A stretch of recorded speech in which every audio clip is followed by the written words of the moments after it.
हर हर महादेव। शिवाय संस्कृत एकेडमी में आप सबका हार्दिक स्वागत है। आज आप सुनेंगे शिव पुराण में विंध्येश्वर संहिता का पहला अध्याय। देखिए, इससे पहले आपने शिव पुराण के 7 अध्याय सुने हैं। इन 7 अध्याय के बाद शिव पुराण में विंध्येश्वर संहिता है।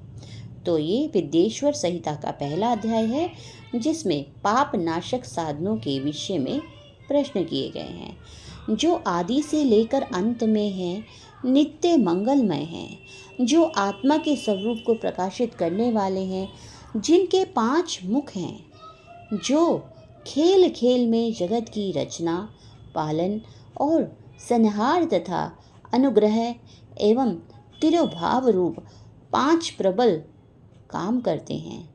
उन सर्वश्रेष्ठ अजर अमर उमापति भगवान शंकर का मैं मन ही मन चिंतन करती हूँ। व्यास जी कहते हैं, धर्म का महान क्षेत्र जहाँ गंगा यमुना का संगम है, उस पुण्य में प्रयाग जो ब्रह्मलोक का मार्ग है, वहाँ एक बार महातेजस्वी महाभाग महात्मा मुनियों ने विशाल यज्ञ का आयोजन किया। उस ज्ञान यज्ञ का समाचार सुनकर पौराणिक शिरोमणि व्यास जी के शिष्य सूत जी वहाँ मुनियों के दर्शन के लिए आए। सूत जी का सभी मुनियों ने विधि पूर्वक स्वागत व सत्कार किया। उनकी स्तुति करते हुए हाथ जोड़कर उनसे कहा, हे सर्वज्ञ विद्वान रोमहर्षण जी, आप बड़े भाग्यशाली हैं। आपने स्वयं व्यास जी के मुख से पुराण विद्या प्राप्त की है। आप आश्चर्य स्वरूप कथाओं का भंडार हैं। आप भूत भविष्य और वर्तमान के ज्ञाता हैं। हमारा सौभाग्य है कि आपके दर्शन हुए। आपका यहाँ आना निरर्थक नहीं हो सकता। आप कल्याणकारी हैं। उत्तम बुद्धि वाले सूत जी, यदि आपका अनुग्रह हो तो गोपनीय होने पर भी आप शुभ अशुभ तत्व का वर्णन करें, जिससे हमारी तृप्ति नहीं होती और हमें सुनने की हमारी इच्छा ऐसे ही रहती है। अर्थात उसे सुनने की हमारी इच्छा ऐसे ही रहती है। कृपा कर उस विषय का वर्णन करें। घोर कलयुग आने पर मनुष्य पुण्य कर्म से दूर होकर दुराचार में फंस जाएंगे, दूसरों की बुराई करेंगे, पराई स्त्रियों के प्रति आसक्त होंगे, हिंसा करेंगे, मूर्ख नास्तिक और पशु बुद्धि हो जाएंगे। सूत जी, कलियुग में वेद प्रतिपादित वर्ण आश्रम व्यवस्था नष्ट हो जाएगी। प्रत्येक वर्ण और आश्रम में रहने वाले अपने अपने धर्मों का आचरण परित्याग कर विपरीत आचरण करने में सुख प्राप्त करेंगे।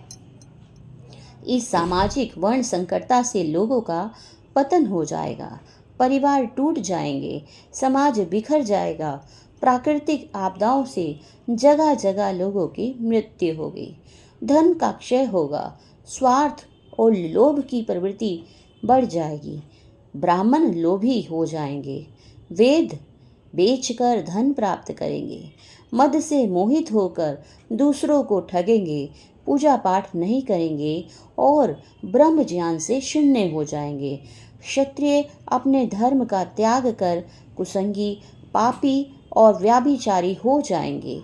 शौर्य से रहित हो वे शूद्रों जैसा व्यवहार करेंगे, काम के अधीन हो जाएंगे, वैश्य धर्म से विमुक्त हो संस्कार भ्रष्ट होकर कुमार्गी, धन उपार्जन परायण होकर नाप तोल में ध्यान लगाएंगे। शूद्र अपना धर्म कर्म छोड़कर अच्छी वेशभूषा से सुशोभित हो व्यर्थ ही घूमेंगे। वे कुटिल और ईर्ष्यालु होकर अपने धर्म के प्रतिकूल हो जाएंगे। कुकर्मी और वाद विवाद करने वाले होंगे। वे स्वयं कुलीन मानकर सभी धर्मों और वर्णों में विवाह करेंगे। स्त्रियां सदाचार से विमुख हो जाएंगी, अपने पति का अपमान करेंगी और सास ससुर से लड़ेंगी, मलिन भोजन करेंगी। उनका शील स्वभाव बहुत बुरा होगा।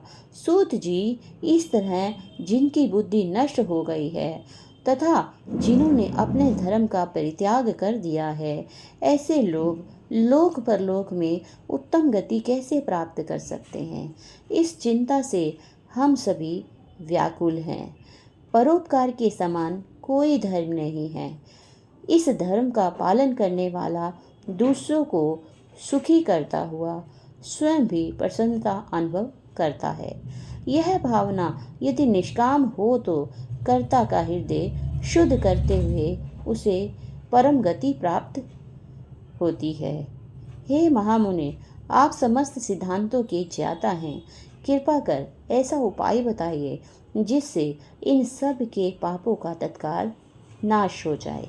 व्यास जी कहते हैं, इन श्रेष्ठ मुनियों की बात सुनकर सूत जी मन ही मन परम श्रेष्ठ भगवान शंकर का स्मरण करके उनसे इस प्रकार बोले। ये आप अगले अध्याय में जानेंगे। तो आज विदेश्वर संहिता का पहला अध्याय समाप्त होता है। आज की वीडियो अच्छी लगे वीडियो को लाइक करें, शेयर करें, चैनल को सब्सक्राइब भी करें।